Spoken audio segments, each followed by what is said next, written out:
What up, y'all? Welcome back to another episode of the Closure TV podcast. On this episode, we got a brother. He came in here and he literally shut it down. That's all. That's simple as that. That's all I can say. I mean, when I tell you, this brother popped off some of the most uh, crystal clear observations and touched on points of interest that go hand in hand with what we trying to talk about and examine the issues that we're dealing with here on Closure TV. It's no exaggeration. Uh, Thanks for this brother showing up, being willing to participate in the podcast. And without further ado, I'm gonna just introduce you to him and let him tell his story. Cause the brother's an awesome dude. He killed it. You'll be surprised with what you're about to hear.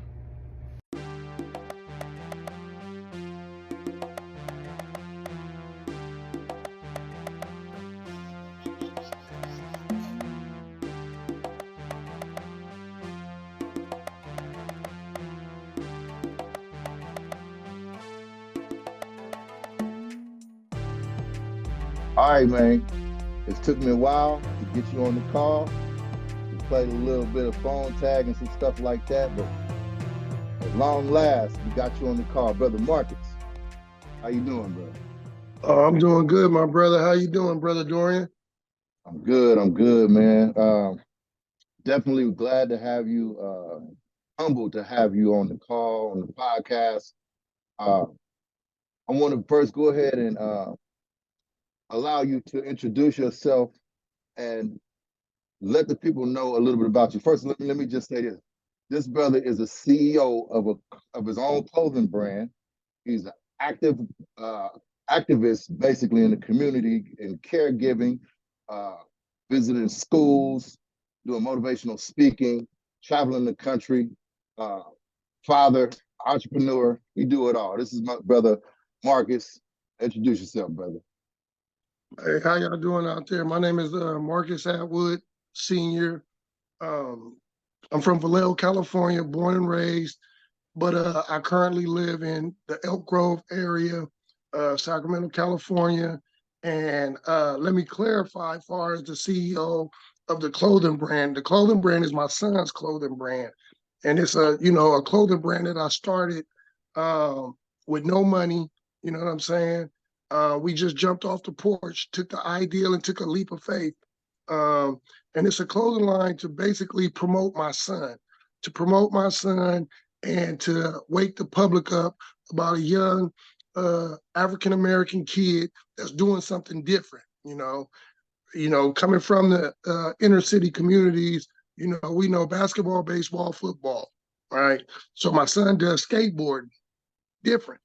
There's something different. You feel me? So I wanted to wake our community up, you know what I'm saying, to this young kid that's gifted in what he does, and just giving my son what I didn't get.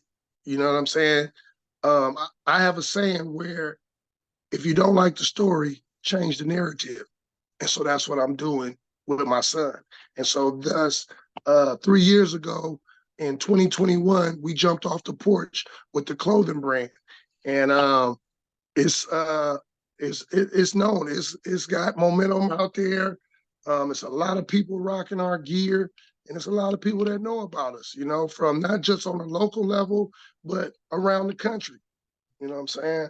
So I'm blessed coming from where I come from and what I then came through. It's a blessing to be able to see um, a thought become fruition. So yeah, um, let's get into it. Yeah, absolutely.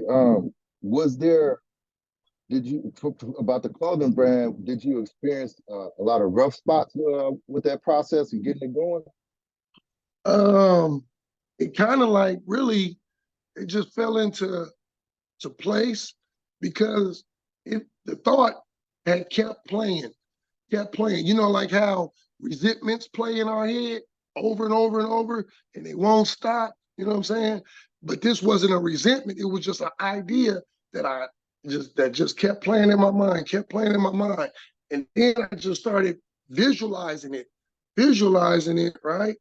And then next thing you know, I ran into somebody that was like, man, I've been watching you, this, that, and the other. And she was like, man, you different from the first time that you came, from the first time you set your feet back home. And I looked in your eyes, I seen something different. You know, it was something different about you. And now, having seen you over a time span, like you totally moving different. And like I want to help you uh, you know, start a clothing line. And I was like, wow, you know what I mean? Because I was already having these thoughts. And see, God knows the desires of our heart. You feel me? Before we even ask for it, you know? And so that was just a confirmation to the thoughts that I was having that, okay, this is a pathway, this is an avenue. So she did the paperwork. She did the paperwork. She did the getting the business license and stuff. Because you know, coming from where we come from, coming from the streets, I wasn't very knowledgeable in that. You know what I mean? Now, when it come to this street movement and getting out there, because I come from the 85, 80s era where that out the trunk hustle. You know what I'm saying? So I know how to get out and get in people's face, talk to people, and move like that, right? So she took care of the paperwork, got the paperwork all going and whatnot. And when we started telling people, because what we did was prepaid orders, because like I said, we didn't have no budget. We didn't have no budget when we started this, so it was basically prepaid orders. People paid in advance, right?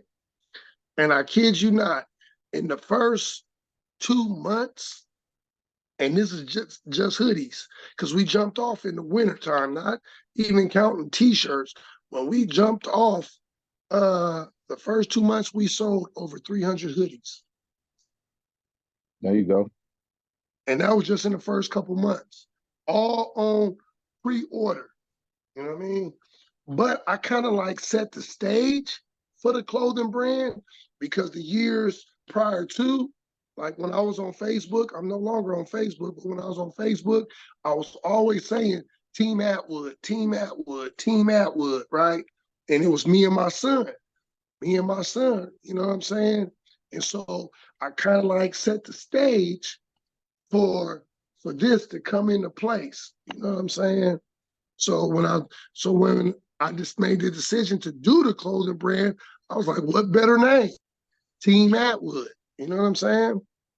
There you And go. you know, the rest was history. But one thing about the clothing industry is hit and miss. You know what I'm saying? Like right now, it's slow. Clothes really not selling. But we got other avenues that we got opened up. So we still able to bring in uh finances. Like we got a ticket raffle going. We getting ready to stop this ticket raffle this coming Saturday. And it's been going since probably like May.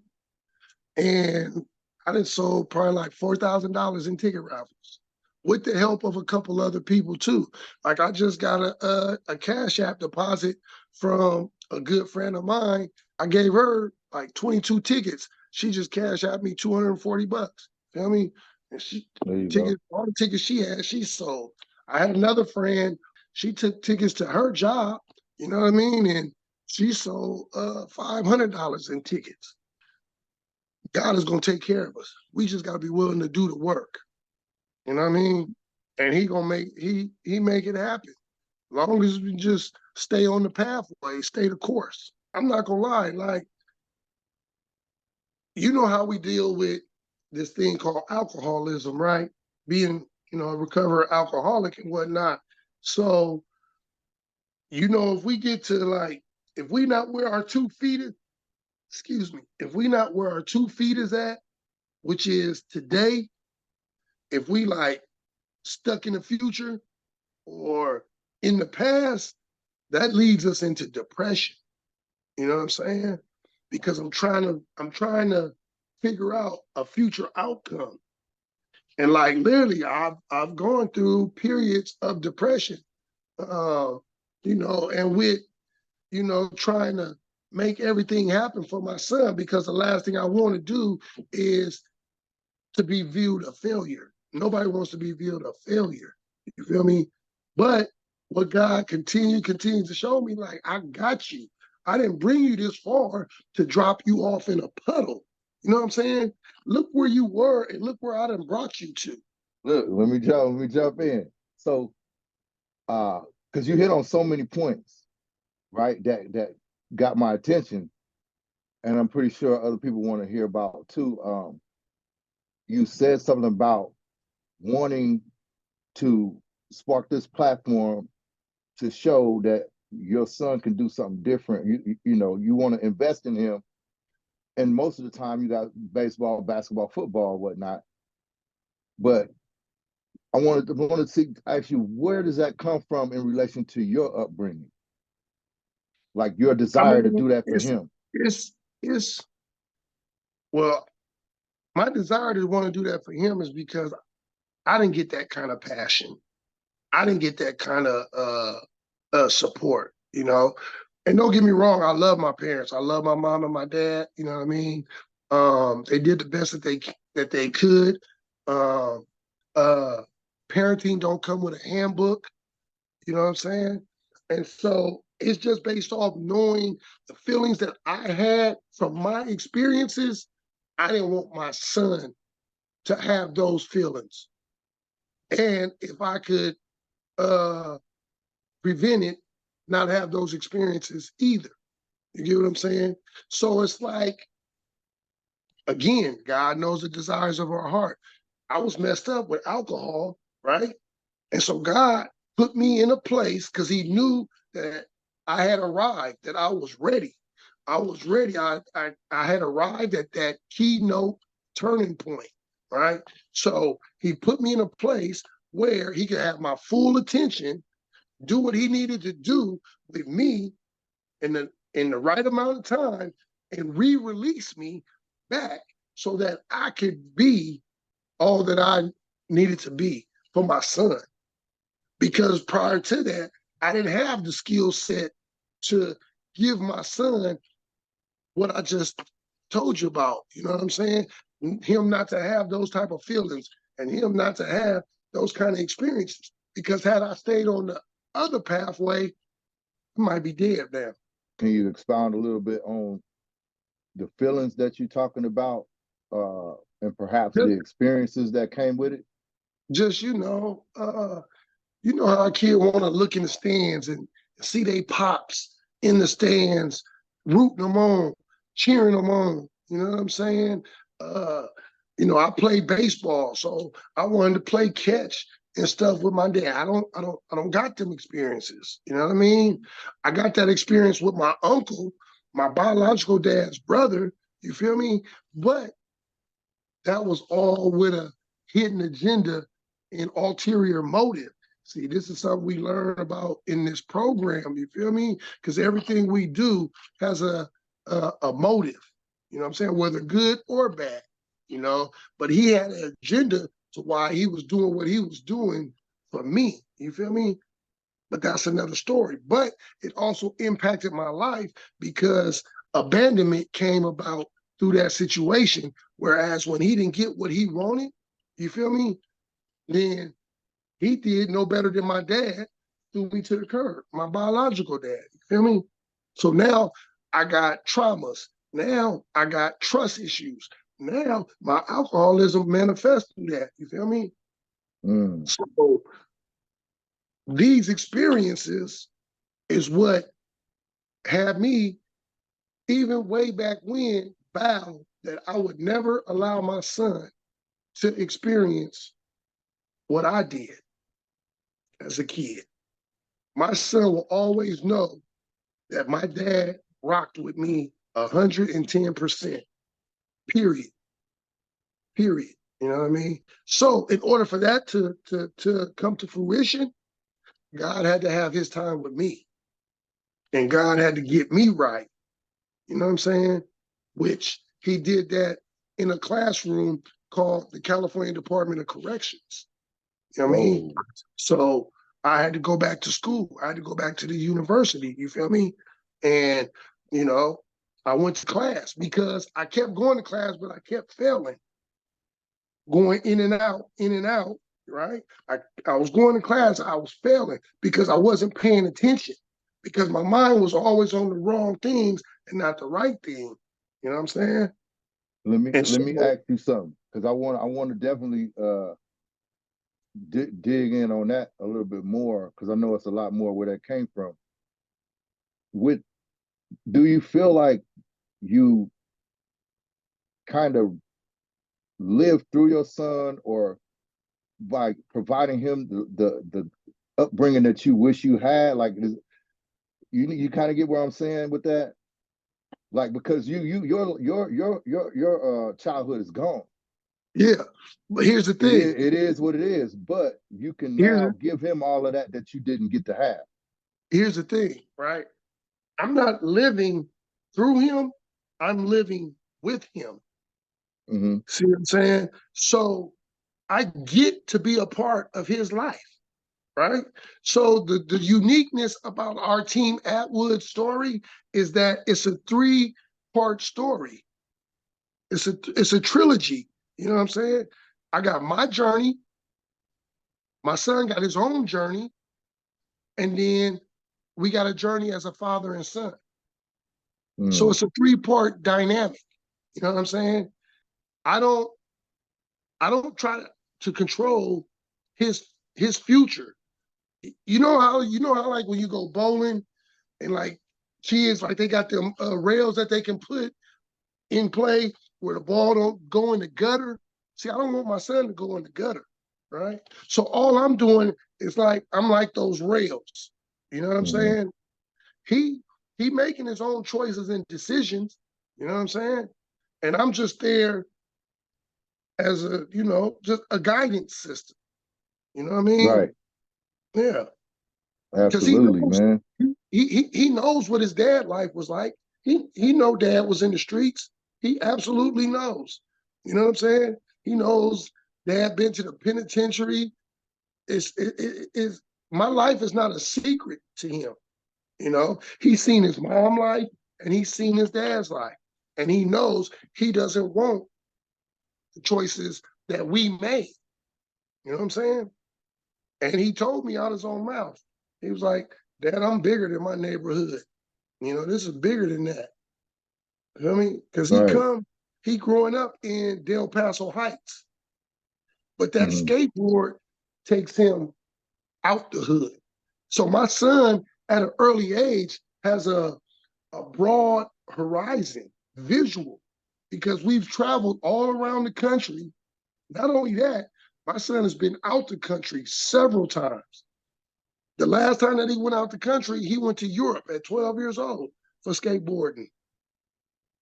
And you mentioned being incarcerated multiple times. Sound like, Mm-hmm. how old was your son in those experiences? Was he born yet? How old So, is he? so my son is 15. Mm-hmm. So the first time that he knows, and it probably had an effect on him, was this time that I went away in 2015 to 2017. So in 2015, I went away in June. So my son, he was born in 2009, so he was 6 years old when I went away for 20 months. So I came back right after he turned 8 years old. I've been home 7 years. He's 15 now. Man, that's a blessing right there. That's a Yeah. blessing. Uh, You know, so you mentioned incarceration, um, and you said 20 months was the last time. Like, so since that's the last time, like, what was going on before that? You said multiple times before that. so before that, I did a violation. Uh, I did a violation when my son was like not even a year old. I went away right after he was like a month old.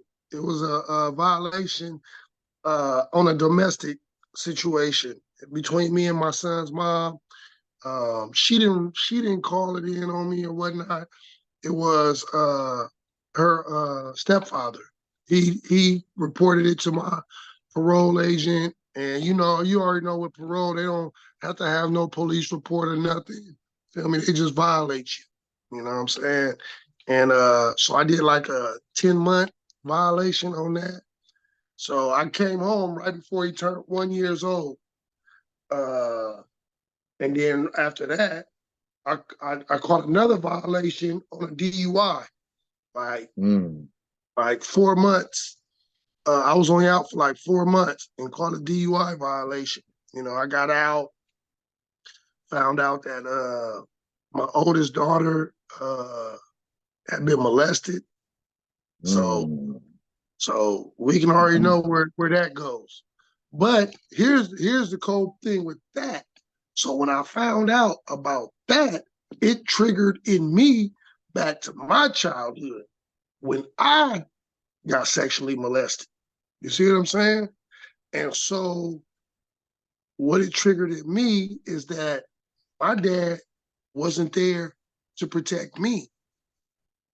Now I wasn't there to protect my daughter from the same get down. You know what I mean? So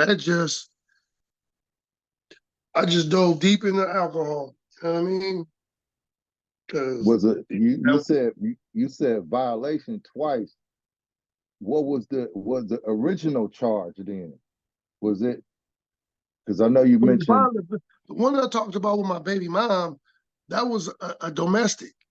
You know what I mean? It was parole violated me. Not the police. The police never came out. There was never no police report. It was just right? based No, off that's what I'm saying. What was the original offense? domestic violence. Oh, okay, DV. Yeah. right, okay, But okay, me and my BM had got into it. You feel me? But the agreement was I was to move out because she lived above her parents. So I was to move out and go back to my parents' house. My parents came and got me, got all my stuff, and we came out here to El Grove. You feel me? But her stepfather wanted to control the situation and wanted to be where I had to go through him to see my son. No, that's not gonna happen. That's not gonna happen. That's my son. You feel me? And she told him, she was like, no. She was like, I'm not gonna keep his son from him. If he want to see his son every day, I'm gonna take his son out there to him. You know what I'm saying? Period. Feel me? So he got mad with that and he went to my parole agent because he controlled.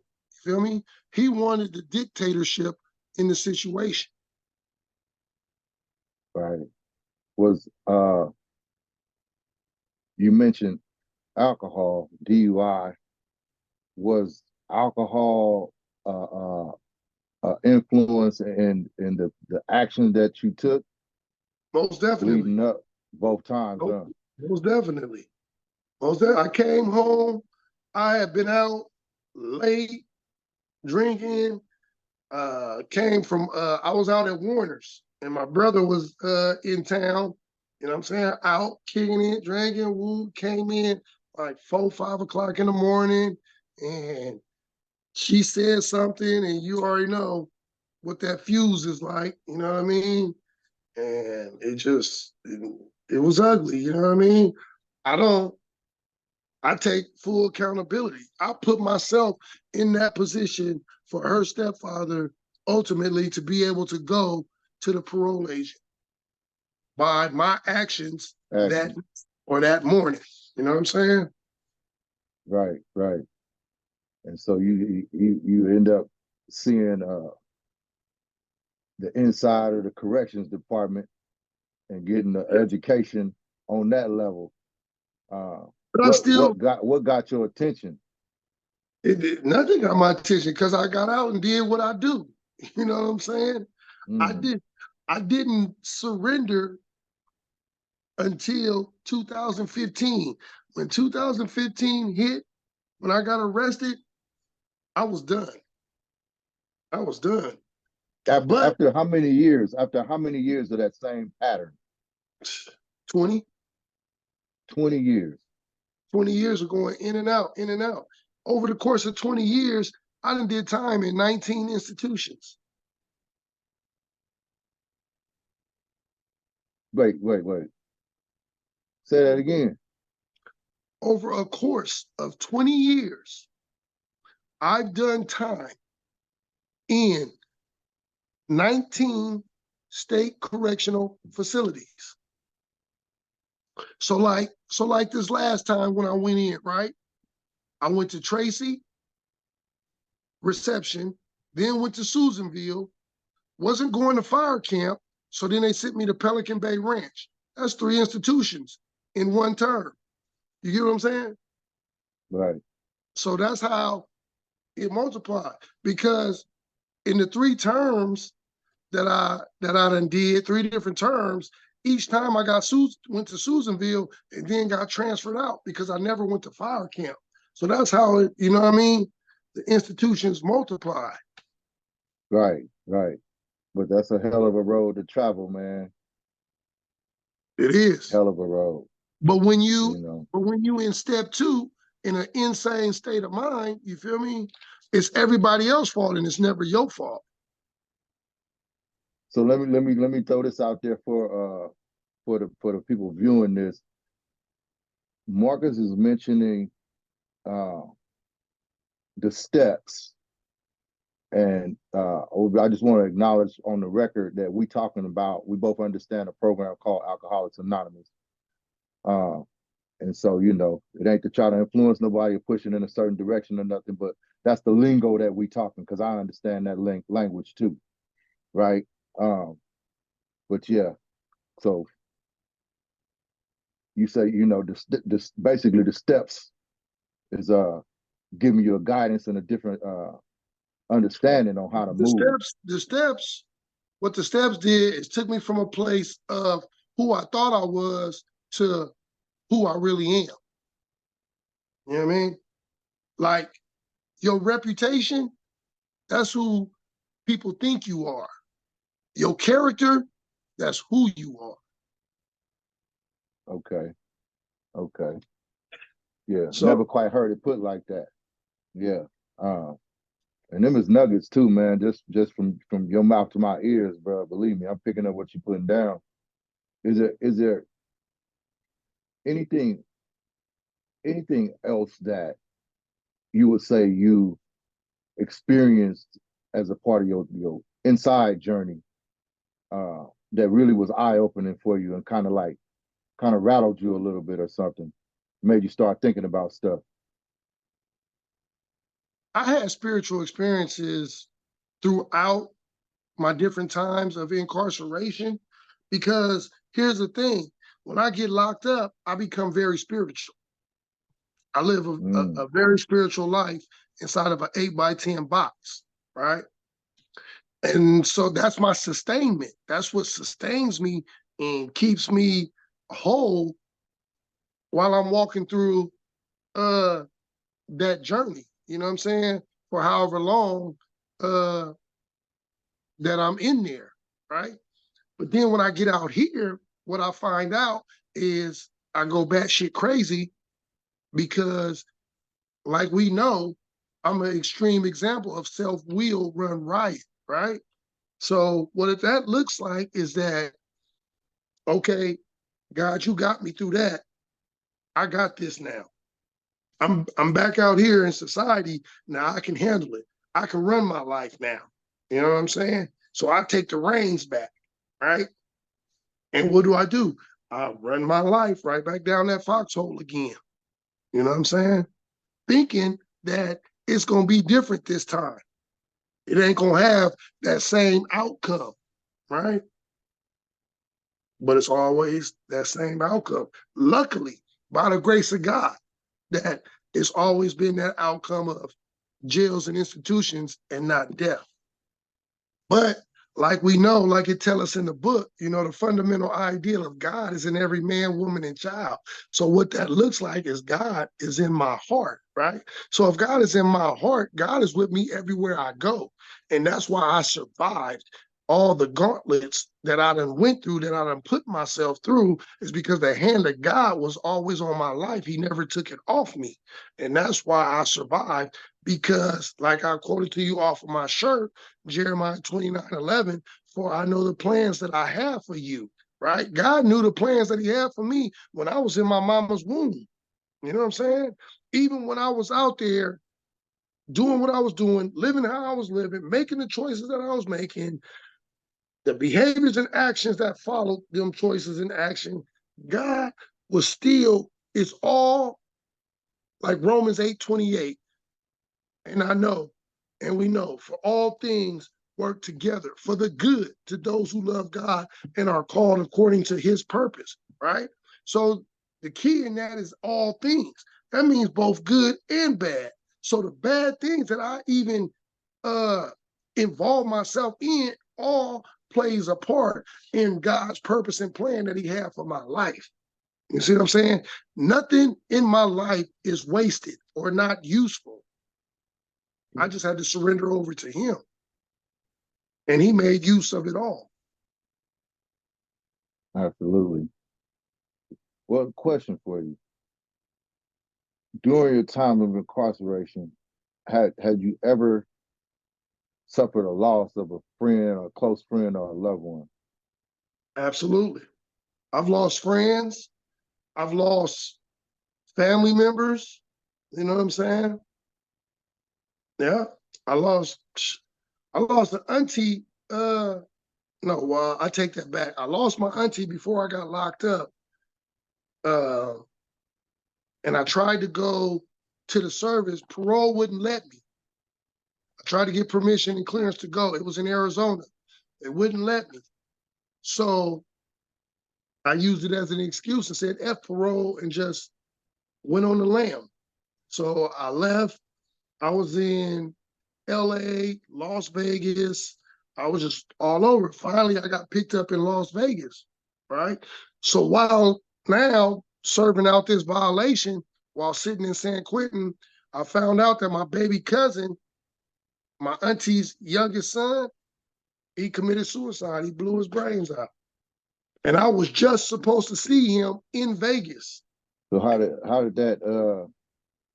that hit home for you? How did that make you feel? It's still hard for me to believe because I never went to the service. I never, you know what I mean?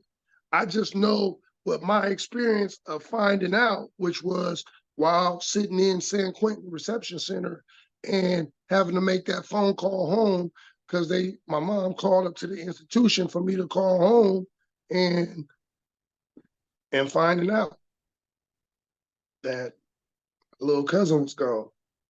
You know, as I was going in and out, I had one of these experiences. I don't know if you ever seen the movie uh Back to the Future. You ever seen Back to the Future with Yeah, Michael J. Fox?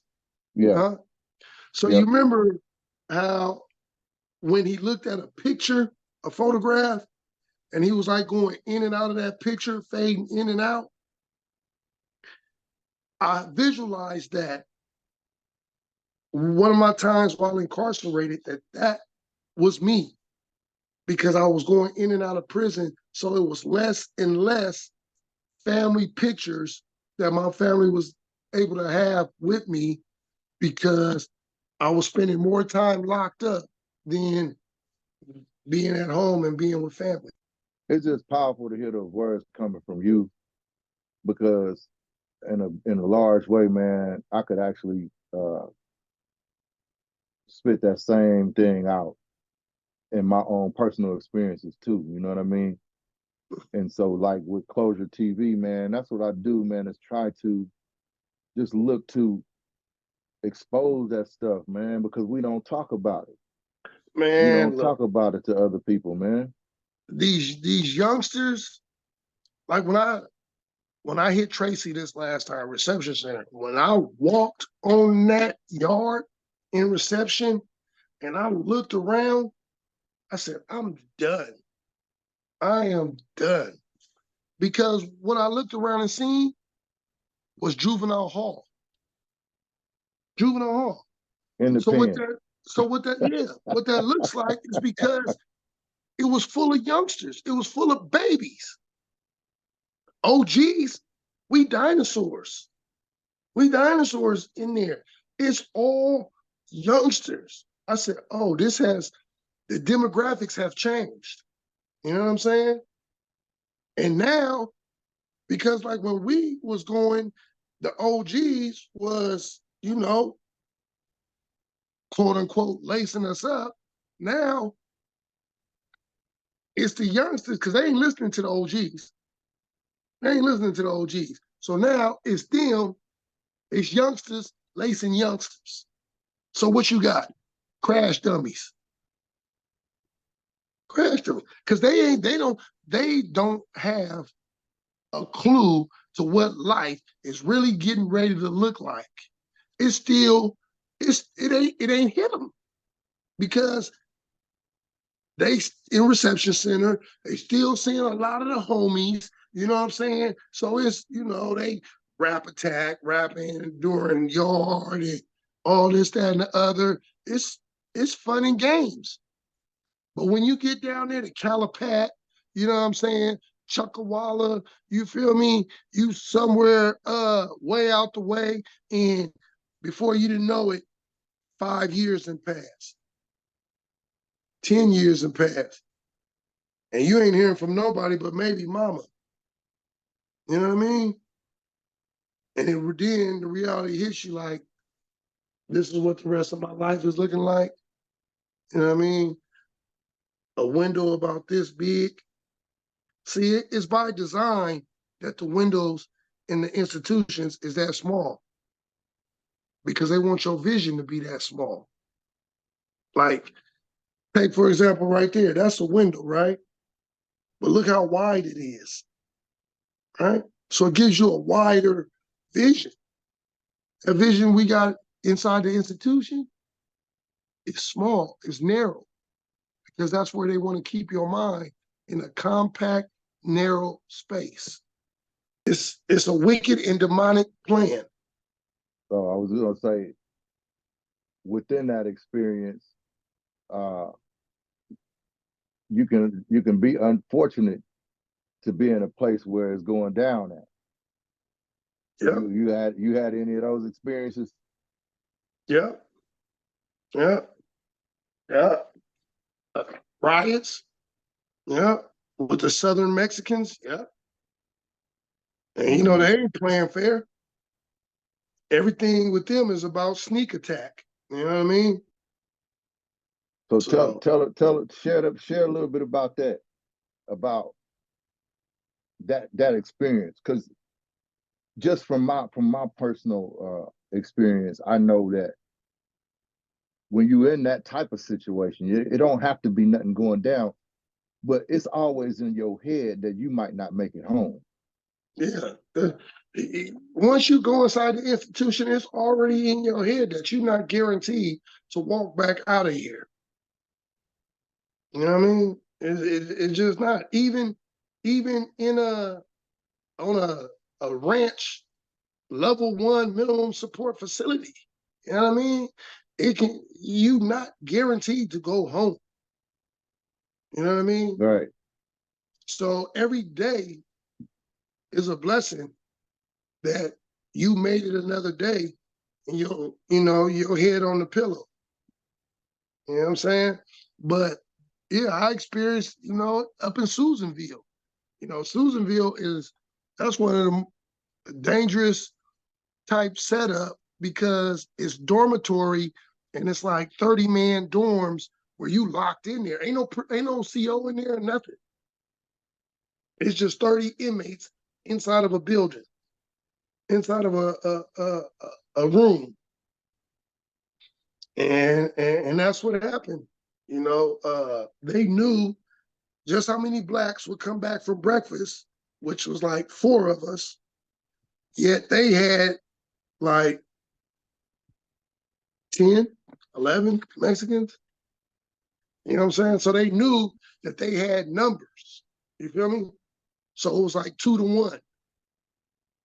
And when we came back from breakfast, child, when we came in and security, the COs locked us in, it cracked off. They already had their weapons and everything. So it was basically like put your back to the wall and defend yourself, which basically stay between the bunks and don't be in a open space. You know what I'm saying? Where it makes it harder for them to get in at you. You know what I'm saying? Was it a no? You said no officers, no No. in there. So how long did y'all have to go at it? Susanville and Jamestown designed the same type structure. Yeah, how long did y'all have to go at it before it stopped? I'd probably say about 10, 15 minutes. Man, Yeah. And see, my first trip to Susanville, I had got there right before what they had called the Valentine's Day Massacre.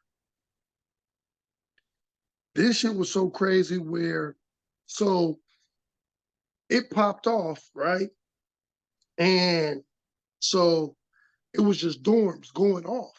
So like when the police would rush and get one dorm under control, another dorm went off. So then they got to run to that dorm, try to get that dorm under control. Then boom, another dorm goes off. You feel me? So it was just like a domino effect to the point where they had to drive CDC buses up on the yard to take inmates away. do you feel like there's any that you carry any trauma associated with those type of situations? Of course. I still look at Southern Mexicans a certain way. You know what I mean? And it don't got nothing to even do with them. It's just me projecting onto them my past experiences. And that's what I learned through the program. You know what I mean?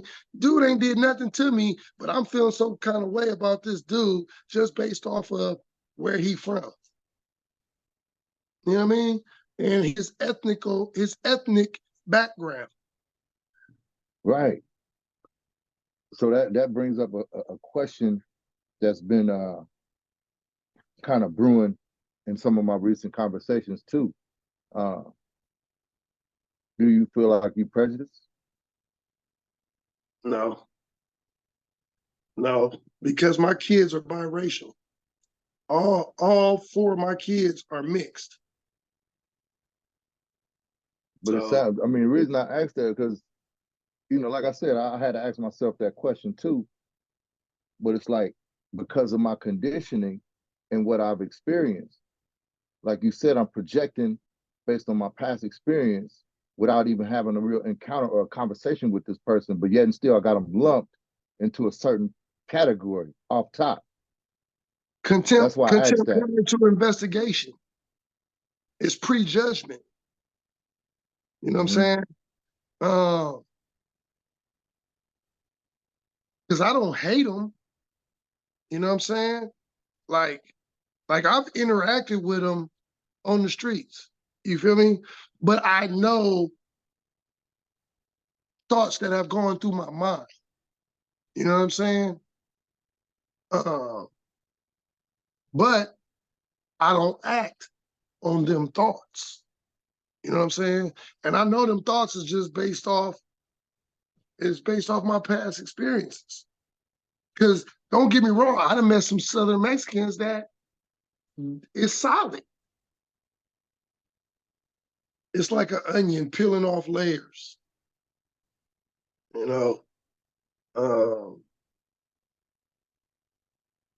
but to say that a racist, I couldn't qualify uh, as saying that because if I was in a given situation and I had to help a Southern Mexican, and I was in a position to do it, I would do it. Out here in society, I would do it. You know what I mean? Because Yeah. I'm not in that environment. You know what I'm saying?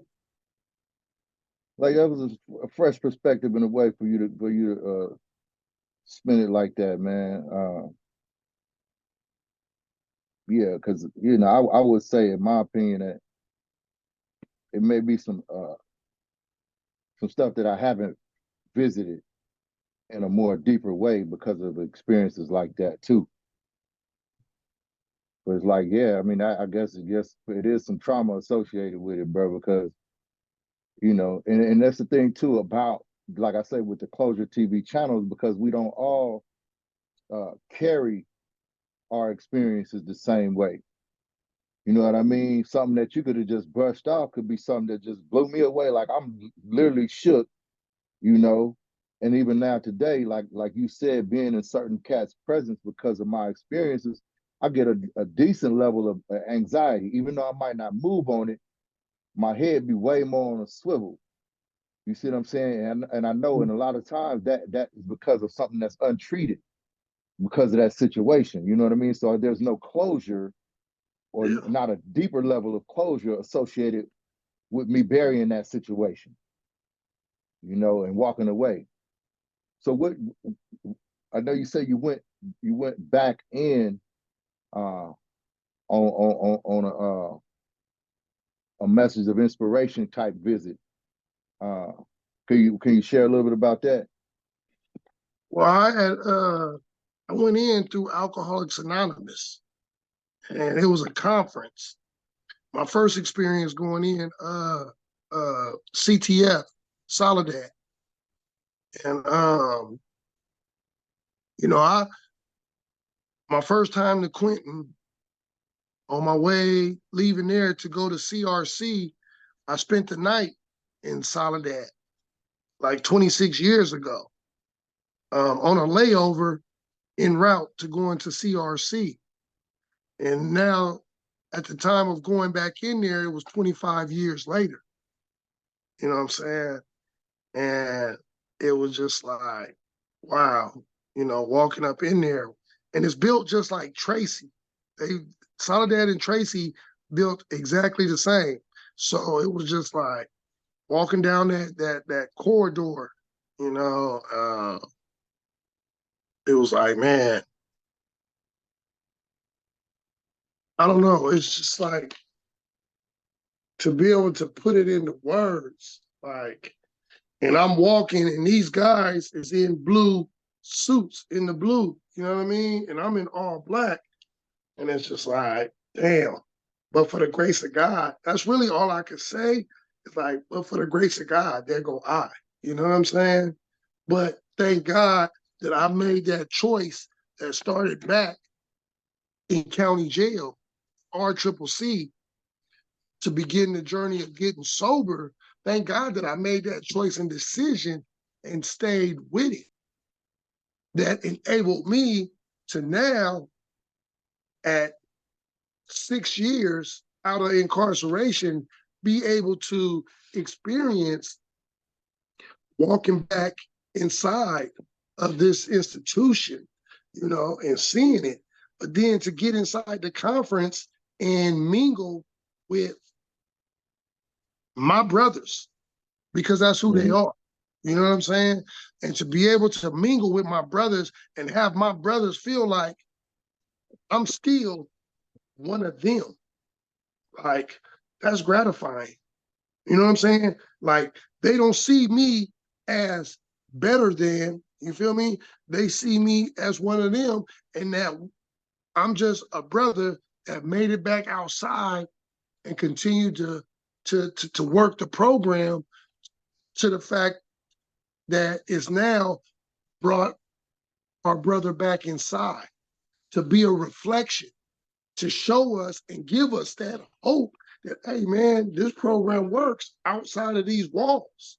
If we work the program, I too can go out there, be a productive member in society, and come back here inside the institution and show the brother that's coming behind me, you know what I'm saying, that, this program works, and to be able to share with them brothers, I spoke for like maybe 5 minutes. And just in that 5 minutes, when I got in front of the whole group and spoke, it rocked the whole crowd. That they brought me back in as a speaker to do a speaker meeting. You know what I'm saying? Like, it was that impactful. And out of all the other speakers that was there, like, they really knew and felt that I was one of them. You know what I'm saying? Because I spoke a language that they could understand. 100%. What's your message to cats that's sitting there in those type of situations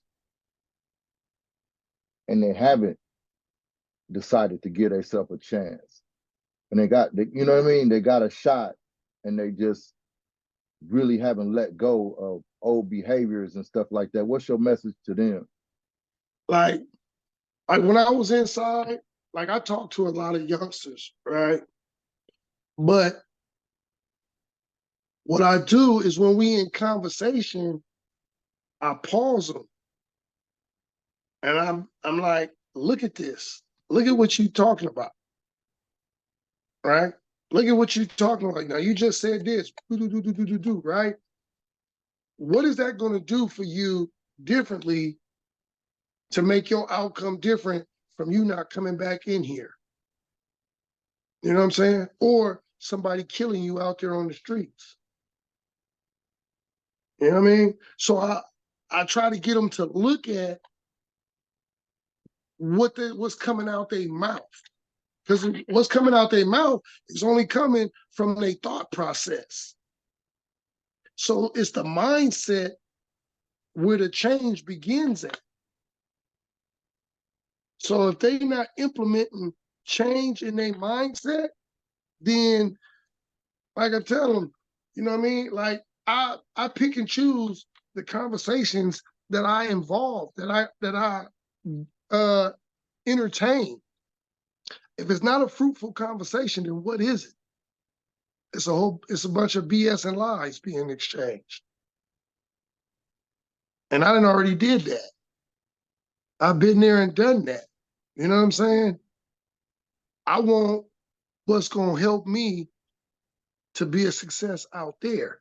And I want to be able to give to somebody that can help them be a success out there. You know what I mean? Like we know from the book, I can't transmit something that I don't have. So I had to walk through the process. And then by me walking through the process, now I can give something of substantial worth and value, like being able to stop somebody and say, hey, look at this.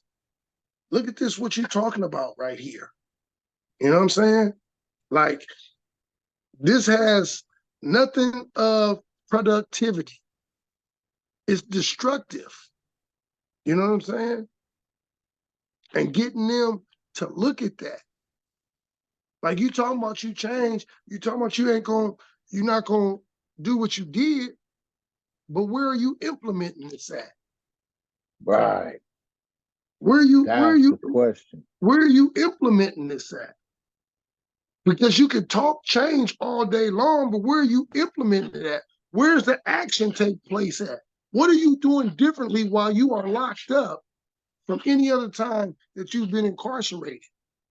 Or if this is your first time, what are you doing to implement you doing something different when you get out there? Because this is the training ground. This is the execution ground.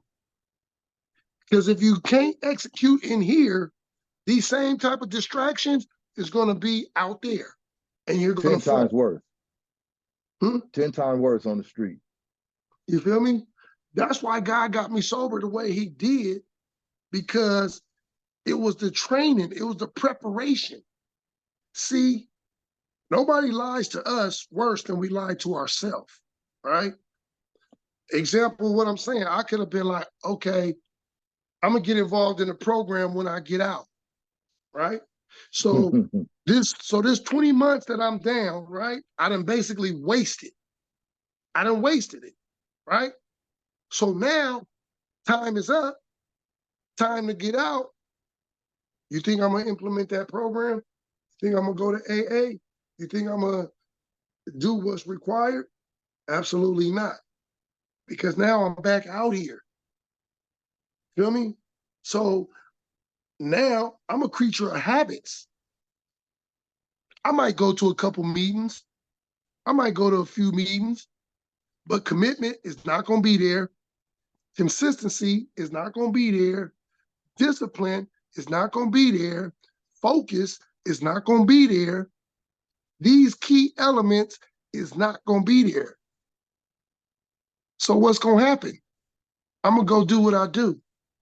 I'm going to go be Marcus. You know what I'm saying? Period. So this is what I was getting the youngster to look at, like, what are you doing in preparation for your life outside of here? Because if you still running in the same circles that you was running in on the streets, what's your chances of making it? How would you answer the question uh, of the draw and the attraction of a young person continuing in the same way they've been moving, even though they see it's a negative, or they see it's a no win situation? Well, how would you quantify that? All I can do is share my experiences. That's the best thing. That's my greatest asset, is share my experiences and the foolish belief systems that I had, the block, the homies, the gang. It's a false belief system that nothing good is going to come from that. I tell them, when you got locked up, how many of the homies came to your court dates? How many of the homies took your mama some money to put on your books? How many of the homies accepted your collect calls? Feel me? How many of the homies looked out for your kids when you was gone? But them be the first ones you run right back to. This is the grim reality. First of all, you got to know what a friend is, because a friend don't want you to participate in destructive behaviors. That ain't your friend. That ain't your loved one. You know what I'm saying? But them be the ones that you run to when you fresh out the gate. Oh man, here go this. Let's smoke this blunt. Let's have a drink. You feel me? Then what? Right. You know what I'm saying? Before you know it, you got another pistol in your waistband. You feel like it's a heavier lift than people give it credit for, to walk away if they've been living that lifestyle for so long? Do you feel like it's a heavy lift? Absolutely, it's a heavy lift when you've been living it, because that's what you know. And the fear factor of me walking away from this, and how am I going to be viewed? How am I going to be looked at? You know what I mean? So that fear factor is evident. You know what I'm saying? But it's now a matter of what's more important to you. Feel me? Me having a better life, or the fear of what others think of me? So it What's sounds like more? it's some validation associated with that thought process. Yeah. Right. If I'm not getting validated by the homies, which, like you just said, that's what I know. I'm basically trying to do something that I'm gonna So get I some basically, validation for. I'm if gonna I get don't some have the cool points. I'm gonna get some yeah, cool points. yeah, if I don't have the validation of the homies, then I'm basically a nobody. Right, because that's how you've been moving. You just spoke to that. That's Yeah, what's real to you. But now crazy. I'm being That's what's offered an real to me. outlet that don't match what's real to me. That's what's real to me. But at the same time, it's a delusion. It's an Right, but illusion. the thing is, I'm not acknowledging, I'm not understanding that while I'm in it. All No, I I'm not. know is the feeling I get. I see now we're going to feelings because it's a feeling I get from being validated, Mhm. right? And so I'm going to walk away from being validated into some unknown stuff that this OG over here It's a, telling me, it's a false sense of security. right? So that's why I said, do you feel like it's a heavy lift? Because I'm pretty sure it is,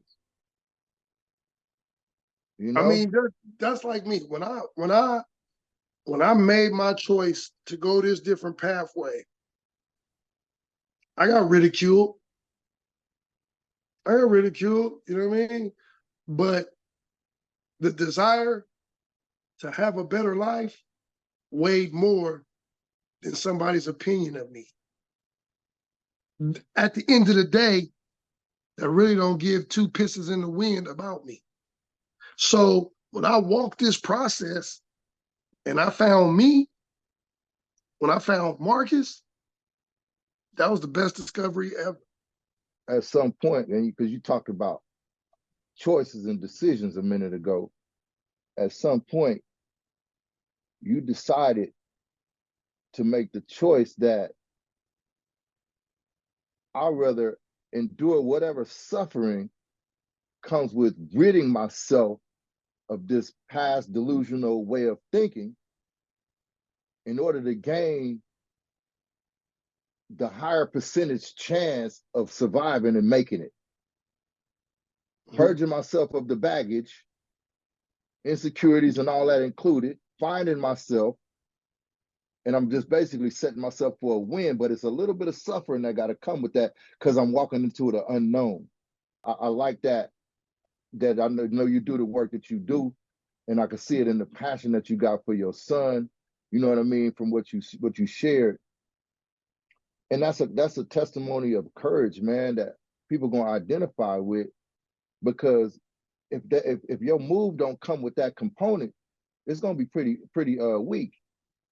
You gotta step into action with some courage and some boldness and some bravery, and Mhm. definitely some faith. Definitely some faith, you know, and I just want to applaud you for sharing that honestly and bringing it to the table, along with the experiences too, man. Because I'm pretty open about my past and stuff like that, but everybody ain't. So it's a breath of fresh air to hear another brother resonate with that and be willing to go down that rabbit hole, man, about pain and the rest of that stuff too. See, Um, the whole thing is like when I would talk to youngsters in prison, when I was in there, all I'm doing is sprinkling seeds. What they do with it, that's on them. That's on them. I can give it to you, but what you gonna do with it? Come on now. You know what I'm saying? So it's pretty much on them. All I'm doing is sharing my experience. Sharing my experiences, you know what I mean, from what it was like, and now waking up, you know what I'm saying? Give it to them raw and uncut. What they do with it is up to them. So basically, I'm just sprinkling seeds. Somebody else will come along and water, and God will bring the harvest in His time. Because that's what happened with me. When I look back over my life, OGs, they sprinkle seeds. I didn't take them right off the bat. You know what I'm saying? But they later came to fruition when I made this transition and I woke up and I seen the real. You know what I mean? At different points in time, I got triggered back to different things when, OGs sat me down and told me different things or whatnot. It made more sense. So everybody got their own journey. You know what I mean? And all I can do is give my experiences. That's why in our 9-step promises, you know what I'm saying? We don't wish to close the door on our past, nor do we wish to run from it. Feel me? My past is my greatest asset. So I just share it with them. The rest is on them. Who, if you had a specific target for the most part, who would your audience be? The youth, the young, the youth. Right. Shoot at them youth. I love it. What do you think is more important? How you live or how you die? So I think it was more or less what do you feel like means more to you? How you live or how you die? How I live. Why is that? Because that's what's going to be left behind. That's what's going to be left behind as your legacy. It ain't the material things or whatnot. It's how you live. It's how you impacted the lives of other people along your journey.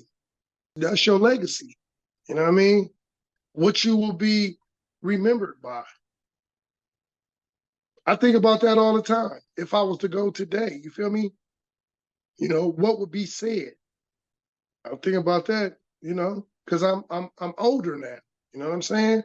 And I don't know how I'm gonna die, because we know not the day nor the hour how we gonna go. Until that fateful day, you know what I mean? It's a matter of, what did I do while I was here?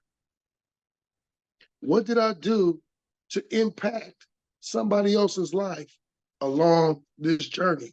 But hey, be mindful though, I know you are, that your answer wasn't typical.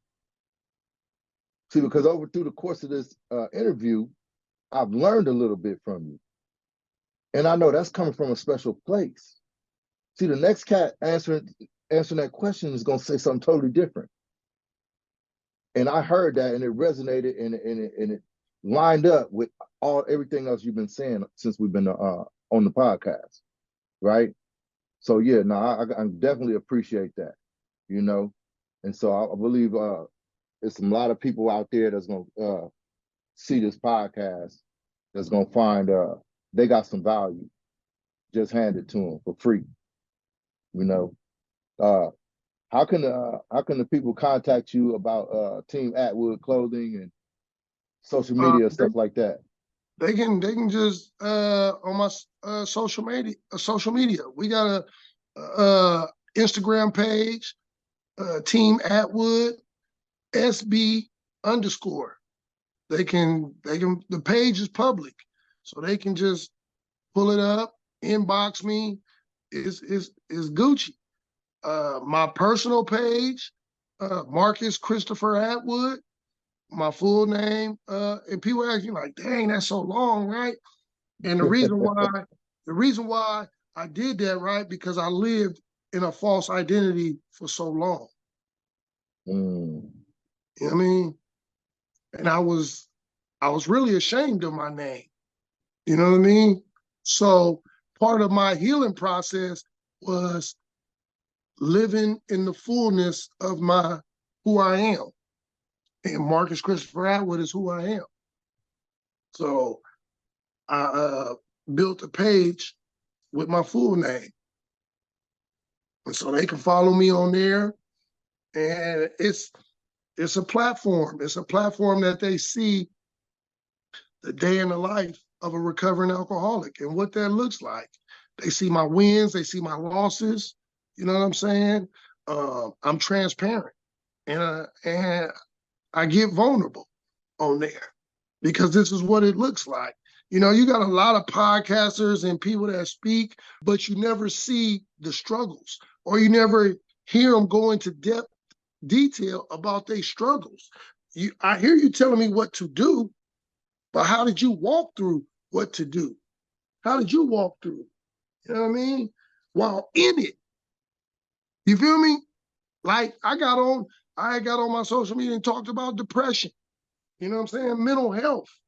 You feel me? Because I was in that moment, in that time frame. You feel me? That's what attracts me to motivational speakers and whatnot. You know, talk to me when you in the storm, when you in the mist. Don't talk to me afterwards, because that's gonna make me relate to you more. You know what I mean? Your anguish. Feel me? Because there's beauty in the struggle. Right, right. Because No, we're human. you way far ahead, man. You know what I mean? You speak from a really, really in-depth and advanced uh level of thinking that they gotta arrive there. They gotta, you know what I mean?